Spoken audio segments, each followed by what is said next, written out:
Oi pessoal, vamos hoje ao 19º capítulo do livro Amigos para Servir, Ocupemo-nos do Povo.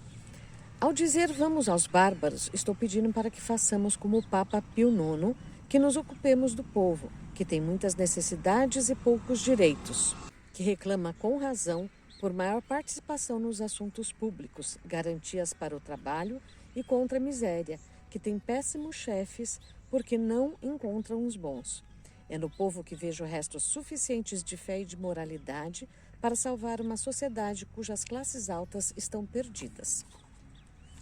Talvez não convertamos Átila e Gensérico, mas Deus e nós talvez consigamos atrair os hunos e os vândalos. Este é um trecho da carta a Théophile Froissart, 22 de fevereiro de 1848. Comentário.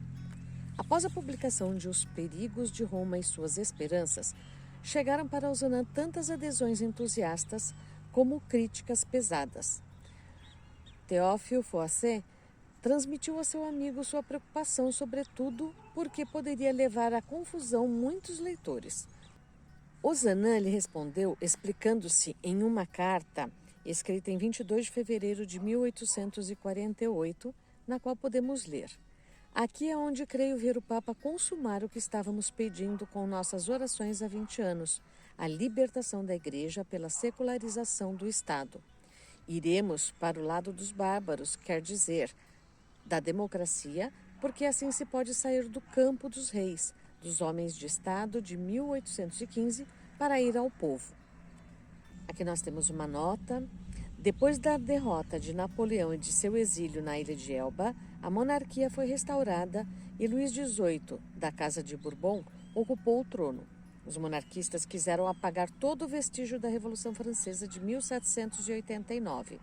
Começou assim um período de instabilidade na França, no qual os conservadores monarquistas, geralmente católicos, se alternavam no poder com os liberais republicanos, até a queda da restauração da Revolução de Julho, em 1830.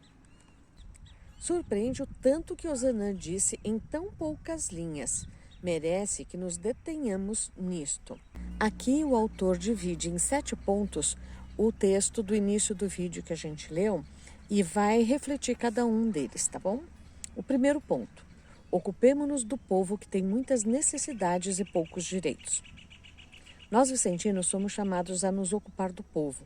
Outros da igreja se sentirão chamados a tratar principalmente com os dirigentes ou as classes altas, mas não é este o nosso caso. Quando fazemos, é para dizer-lhes que dirijam seu olhar para o povo pobre e mudem de atitude, assim como São Vicente fez em seu tempo. Somos chamados a viver entre o povo simples que sofre nas situações conflitivas, entre os que carecem de tudo. Se pensarmos na atual situação do nosso mundo, a crise permanente e as injustiças que grande parte da população está sofrendo, quem está sendo mais afetado? A resposta é simples: os empobrecidos e a classe trabalhadora. Os ricos mal ouvem sobre a crise. Segundo ponto: que reclamam por uma participação maior nos assuntos públicos. O pobre, o necessitado e o trabalhador devem ser agentes ativos de sua própria libertação. A mudança de estruturas tenta transformar uma série de elementos que interagem, pois não há um único problema. Exige urgentemente uma mudança nas atitudes que produziram os problemas que um grupo tenta resolver. Assim, pensar com foco na mudança de estruturas nos ajuda, para usar uma frase frequentemente atribuída a Albert Einstein, a aprender a ver o mundo com uma nova visão. Nesta perspectiva, o pobre, o necessitado e o povo são agentes ativos desta transformação, e nós, vicentinos, acompanhamos este processo para que se torne realidade. Terceiro ponto: o povo que reclama por garantias para o trabalho e contra a miséria. Como vicentinos, não podemos deixar de denunciar as situações injustas, como são as violações dos direitos dos trabalhadores e empobrecidos. Devemos estar com eles, não apenas para ser sua voz, mas também e, sobretudo, para dar voz aos necessitados. Se queremos dar um testemunho fiel de nossa fé, não podemos deixar de lado esse aspecto público, social e político da fé. Quarto ponto, que tem péssimos chefes. Também hoje nos queixamos com razão de uma classe política muito medíocre e de chefes que oprimem seus trabalhadores, de ricos cada vez mais ricos e separados do povo, absolutamente indiferentes à dor e à morte dos que estão abaixo deles. Quinto, é no povo que vejo restos suficientes de fé e de moralidade para salvar uma sociedade. Já dizia São Vicente de Paulo em 1655. É entre eles, entre essa pobre gente que se conserva a verdadeira religião, a fé viva. Eles creem simplesmente sem pestanejar. Submissão às ordens, paciência nas misérias que estão sofrendo, enquanto Deus permite, uns pelas guerras, outros por trabalhar o dia todo sob o calor do sol. Podres camponeses que nos dão seu trabalho, que esperam que rezemos por eles, enquanto eles se desgastam para nos alimentar. Olhemos para além da teologia de seu tempo e aprendamos de São Vicente que são os pobres que nos revelam a autêntica fé em Jesus Cristo. Não é por acaso esta a experiência que vivemos e temos vivido também nós, vicentinos, em nosso relacionamento com os necessitados?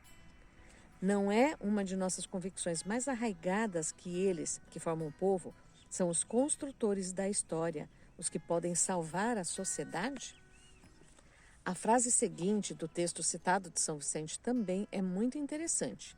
Buscamos a sombra, não gostamos de sair ao sol. Como gostamos da comodidade. Ainda hoje, isso é uma verdade. Não estaremos nos aburguesando? Sexto ponto. Uma sociedade cujas classes altas estão perdidas. Corrupção, abuso de poder, avareza, injusta desigualdade diante da lei, indiferença. Como estas palavras de Ozanam são atuais. E o sétimo ponto. Talvez não convertamos Átila e Gensérico, mas Deus e nós talvez consigamos atrair os hunos e os vândalos. Frederico Ozanam não confiava na mudança de atitude dos governantes, mas esperava e se esforçava para que o povo fosse agente transformador da sociedade e da igreja. Que lindo, muito lindo. Sugestões para reflexão pessoal e a partilha em grupo. Primeiro, façamos uma reflexão como vicentinos, pessoal e comunitariamente. Em nossas obras, estamos nos ocupando exclusivamente com os pobres e necessitados? Estamos presentes em outras áreas que não correspondem tanto com o chamado vicentino de servir apenas aos pobres? Deveríamos estar nelas? Deveríamos partir para outros lugares onde existem pobrezas mais gritantes? Segundo, levamos em conta a opinião dos beneficiários de nossos serviços na hora em que planejamos nossa ação? Como estamos ou deveríamos estar integrando os pobres, necessitados e trabalhadores na tomada de decisões? Terceiro, na atualidade, há muita sensibilidade social diante das situações de trabalho precárias. De que maneira estamos nos fazendo presentes como vicentinos nesta área? Conhecemos alguma experiência concreta? E quarto, somos chamados, alguns de nós vicentinos, a ocupar posições de liderança? Que podemos fazer para ter melhores líderes, melhores empresários, melhores dirigentes? Como é possível compatibilizar ser vicentino e ser um líder social, trabalhar na política ou ser empresário? Segundo o nosso parecer, quais deveriam ser as principais qualidades de um líder vicentino? Quinto, nos dias atuais, em que sentido podemos dizer, como Ozanam, que o povo pode salvar a sociedade?